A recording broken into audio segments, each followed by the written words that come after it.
This brings us to sense stimuli. So we relate to dance at different levels. Even a response of ignorance is, of course, a response, as I talked about with choreography. And the better you understand dance, the more you'll get out of it. Really, the more you go and open yourself up to it, just like with any art form, the better you're going to understand it. So let's look at some of the ways that we can understand the visual elements of dance. Now, you can look at dance as moving images. And this appeals to our sense of line and form, both in the dancer and in the mise-en-scene, the surroundings. Now, artists have always been drawn to dancers because of this sense of movement, because it's something that's very difficult to capture, not just the grace, but the grace in motion. If we were just trying to capture grace, people would be constantly drawing people doing yoga. But instead, artists such as Degas are drawn to ballet, are drawn to dancers. And there's different lines in dance that we can use to help us interpret. For example, a horizontal line or movement provides us with a sense of calm. Why? Because as we look out on the world, as you interact with people, things tend to move horizontally, assuming you're not talking to a bird. And we expect that the people we're talking to, the people we're interacting with, will continue to move horizontally. Whereas if someone suddenly lifts up 6 feet in the air and floats in front of you, that's going to be a little alarming. Hence the sense of calm that we get from horizontal lines or movements in dance. Diagonals tend to give us a sense of action.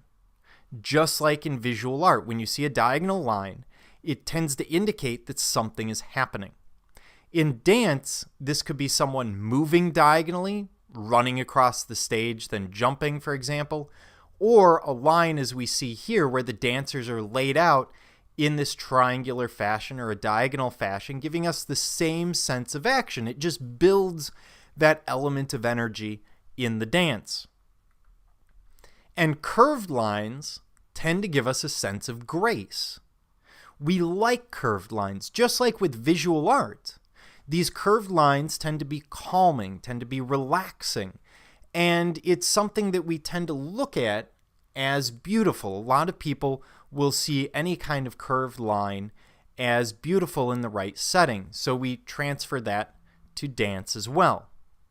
Now, even the body form of the dancers can have an impact on how we view the work. Is the dance full of people that we would expect to be dancers? Do they have a body form that you wouldn't expect, for example, in ballet? Those body forms are chosen for a reason. So we use that as information to tell us something about the dance that we're watching. Then we have force. Force is very simple. It's energy. So think of energy. A high energy dance will appeal directly to us and catch our attention. And this is to provide interest to an audience. Usually what will happen in a dance is, as we look at our theatrical plot model, we will start with an introduction or exposition. We will see an increase through the rising action to a climax, and then we should see falling action and resolution. If we don't see these elements, the dance won't make a lot of sense because this model is so ingrained in our mind. And dancers will use stage lighting, as well as force, as well as the energy that they're setting forth in their dance to show you where they are on that plot model and to help you follow along with the plot. Then we have sign language. So we can only respond to dance when we understand its symbolism. And at its most basic level, what dance is doing is using body position to transmit meaning, which is a very fancy way of saying they're using body language. Now, something like 75% of all communication between two people is going to be through nonverbal cues. Maybe a facial expression or movement. If you see someone that you're talking to cross their arms, you know that they're probably not being very receptive.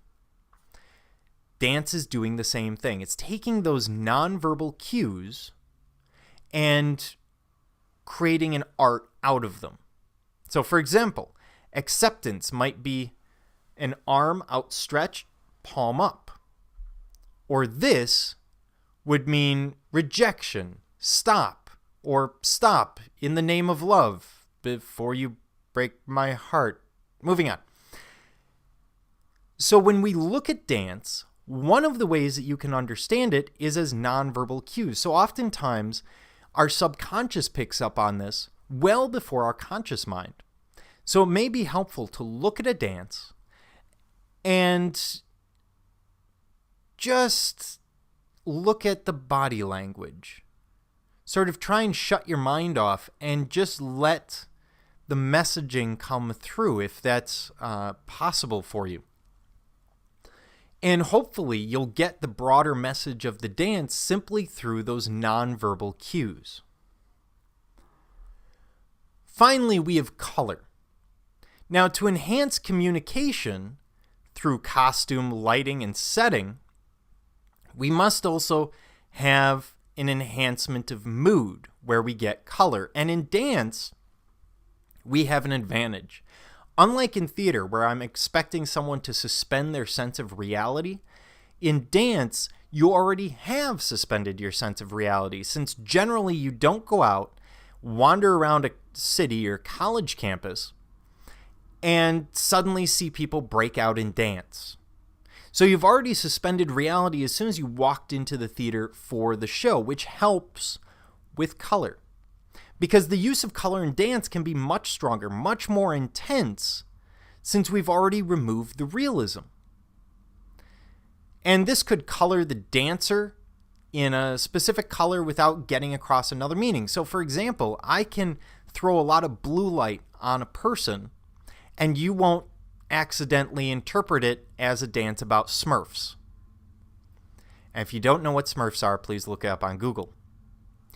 Scene designers will use color to enhance the form of the dancers, using silhouettes and contrast. Remember I said about lighting that they're trying to create high contrast with bright highlights and dark shadows. Well, you can do that with the colors too. So if I use two complementary or contrasting colors, I could, for example, use orange in the highlight and blue in the shadow.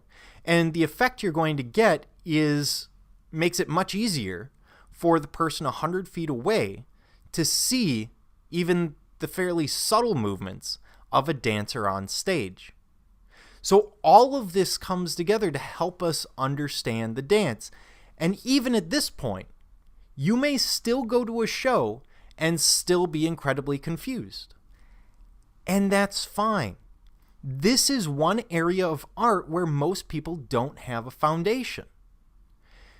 If you find yourself in that position, just start going through these ideas from your notes, from the PowerPoint. Think about each one, and hopefully what will happen is you'll see a story, you'll see a theme coming together, and it will start to make sense in your mind. Now, this seems like a lot of work, a lot of conscious effort going into understanding an art form. But this is how we all start. When you started understanding music, you didn't automatically know how music worked. You had to learn how Taylor Swift creates a song. So you have to do the same thing with dance. It's just that we're starting at most students are starting at a much more basic level with dance than they are with any of the other forms.